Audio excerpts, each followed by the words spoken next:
La profecía de sequía y el castigo a Israel. Yo, Elías, estaba de pie frente al rey Acab, sintiendo el peso de la misión que el Señor me había encomendado. Sabía que mis palabras traían consigo un mensaje que cambiaría la vida de cada hombre, mujer y niño en Israel. El rey y su pueblo habían olvidado al Dios que los liberó, que les había dado la tierra prometida. En lugar de seguir sus mandamientos, habían caído en la adoración de dioses falsos, siguiendo a Baal y construyendo altares para rendirle culto. Pero Dios me había enviado con un mensaje firme, uno que resonaría como un trueno en el corazón de Israel: vive el Señor, Dios de Israel, en cuya presencia estoy, que no habrá rocío ni lluvia en estos años, sino por mi palabra. Tan pronto como estas palabras salieron de mis labios, supe que la sequía vendría. No me alegraba la idea de la miseria que caería sobre la tierra, pero también entendía que a veces el pueblo de Dios necesita ser sacudido para despertar de su letargo espiritual. Y así, comenzó la sequía. El cielo se cerró, el suelo se agrietó, y los ríos dejaron de fluir. Los campos, antes verdes y llenos de vida, se convirtieron en un paisaje árido y sin esperanza. El ganado moría de sed, y el hambre se extendía como una sombra sobre el pueblo. Cada día, escuchaba los gritos de la gente que clamaba por agua, y sentía su desesperación en el aire seco que cortaba la piel. A pesar de la severidad de la sequía, Dios cuidó de mí.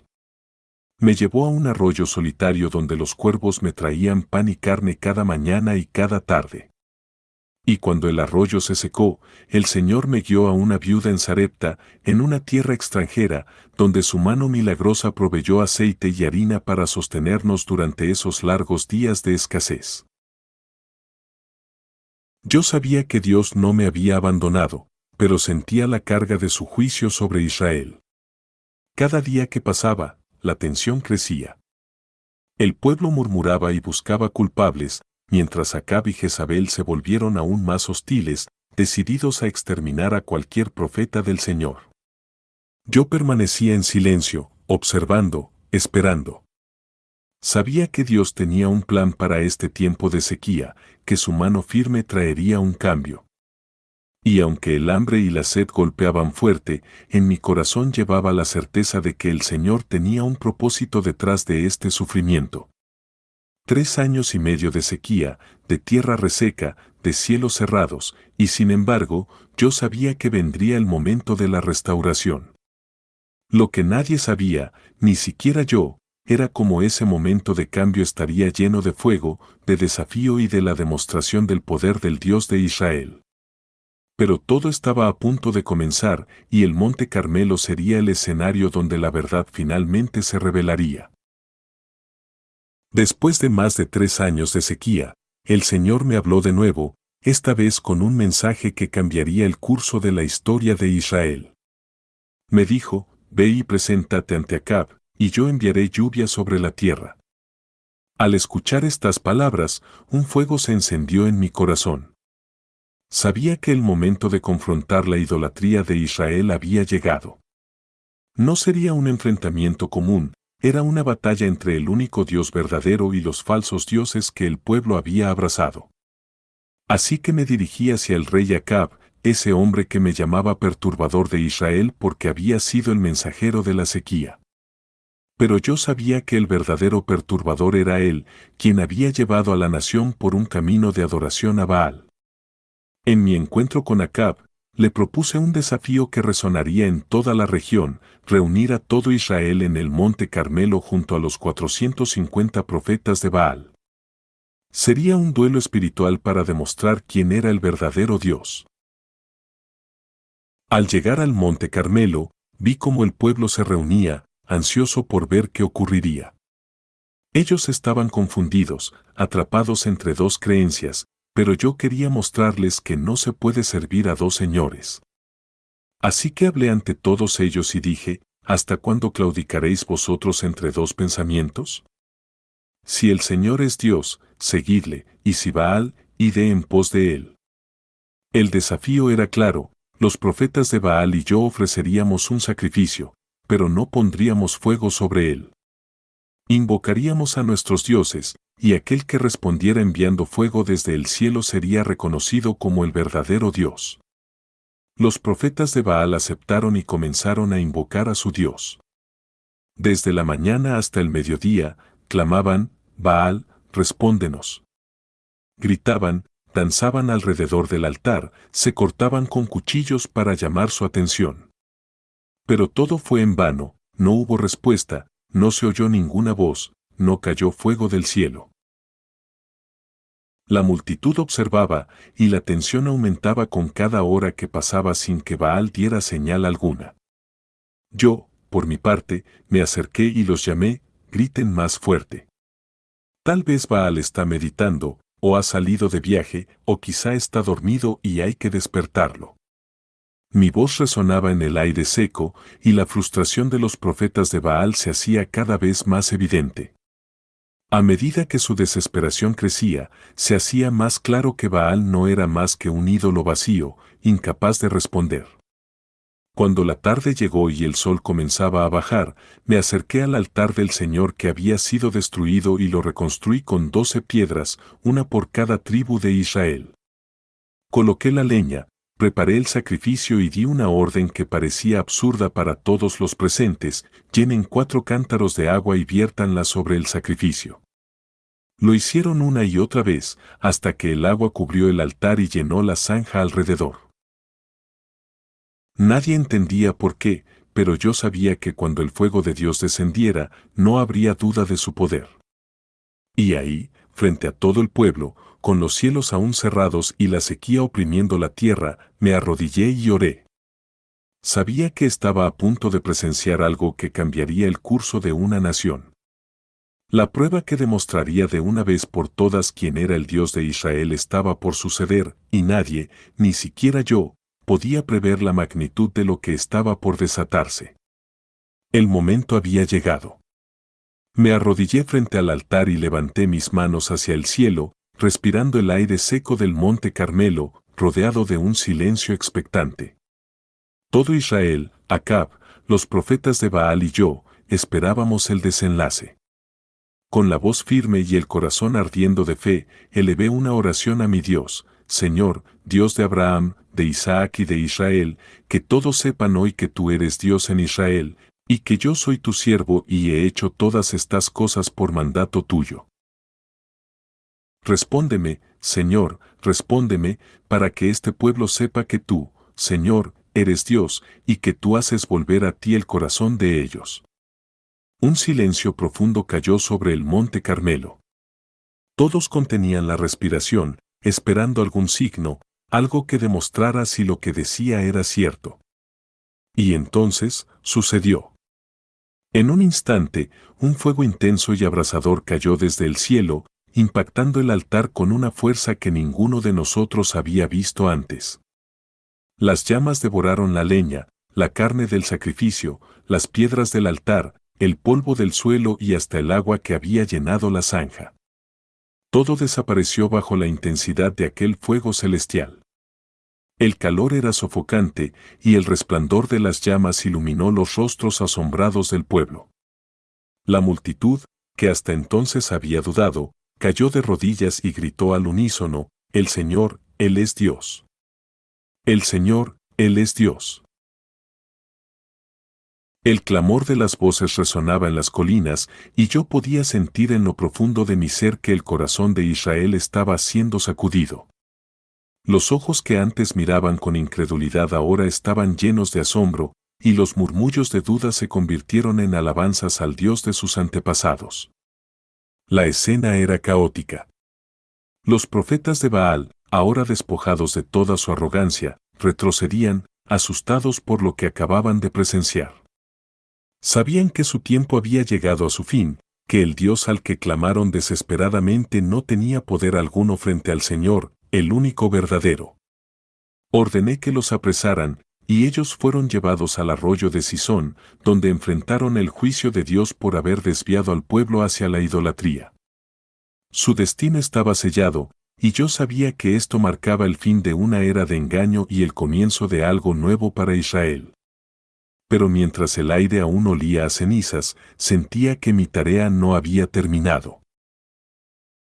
Dios había demostrado su poder de una forma irrefutable, pero había algo más que debía suceder.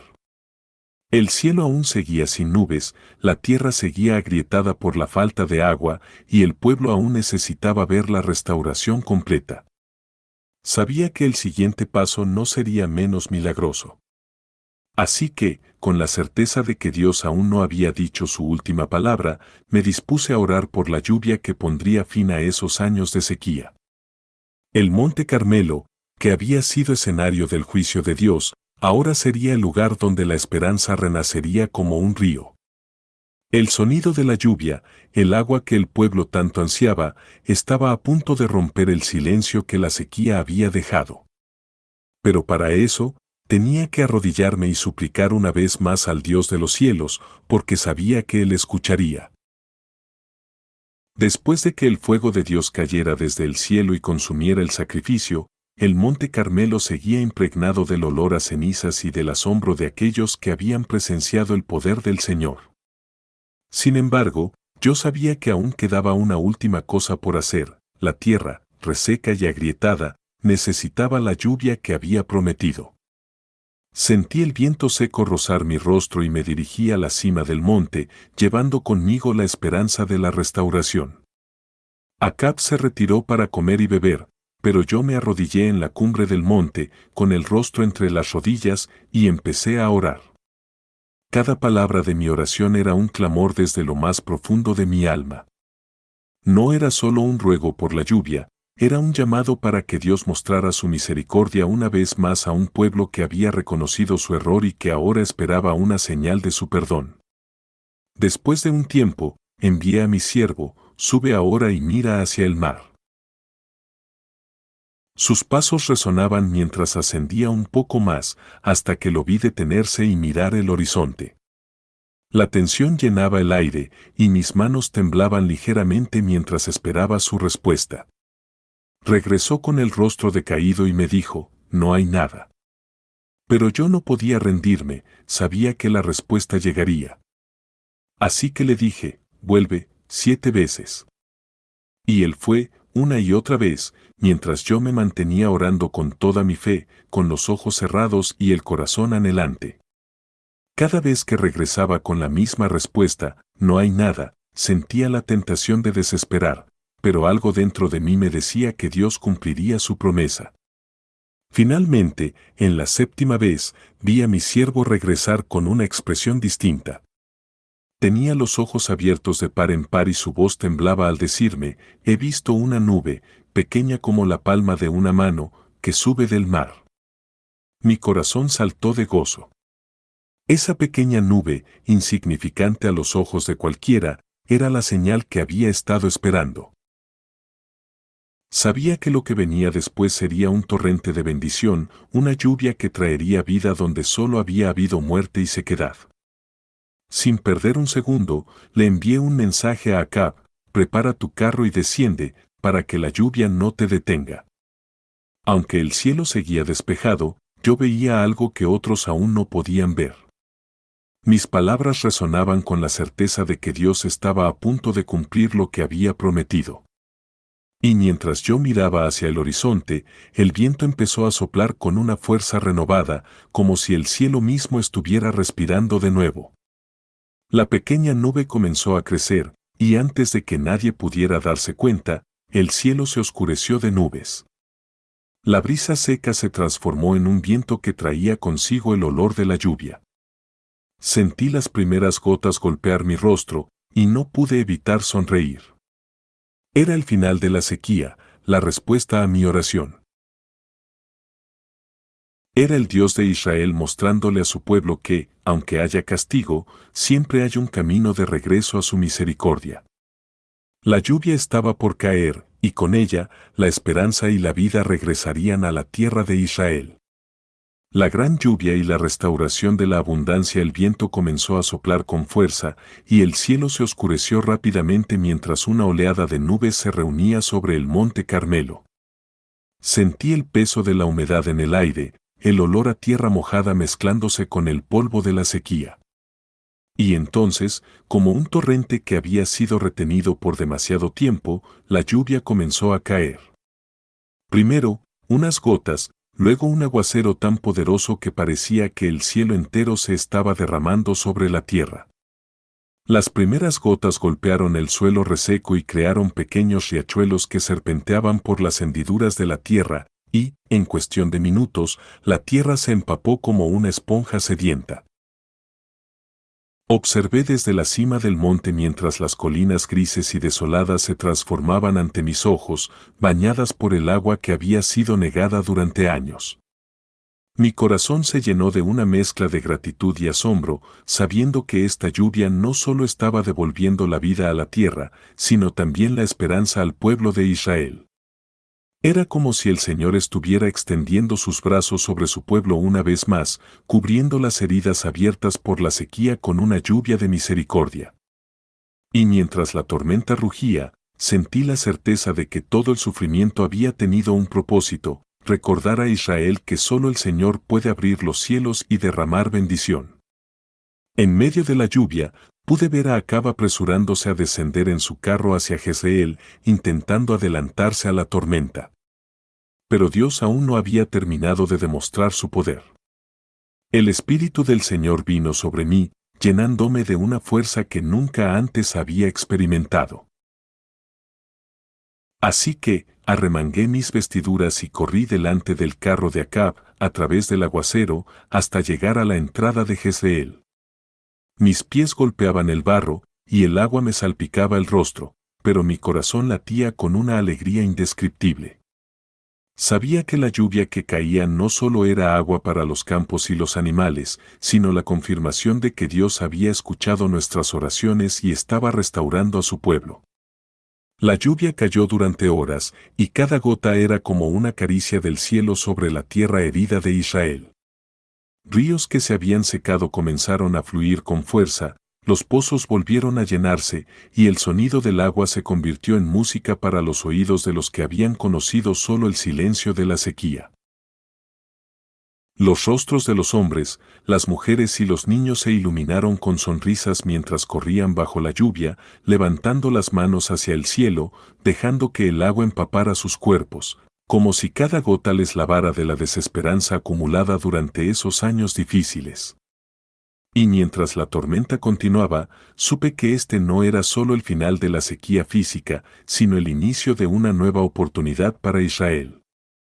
Dios había mostrado que, aunque su juicio era severo, su misericordia era aún mayor. El pueblo, que antes vacilaba entre el Señor y Baal, ahora conocía sin lugar a dudas quién era el verdadero Dios. Y yo, Elías, su siervo, me retiré con el corazón lleno de paz, sabiendo que había cumplido con la misión que el Señor me encomendó.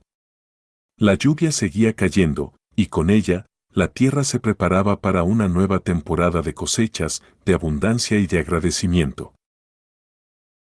La sequía había sido larga y dura, pero la lluvia nos recordó que el Señor, en su infinita sabiduría, sabe cómo traer la restauración en su tiempo perfecto. Y así, bajo ese cielo que se abría con bendiciones, el pueblo de Israel aprendió que en el Dios de Abraham, de Isaac y de Jacob, siempre hay esperanza, incluso cuando todo parece perdido.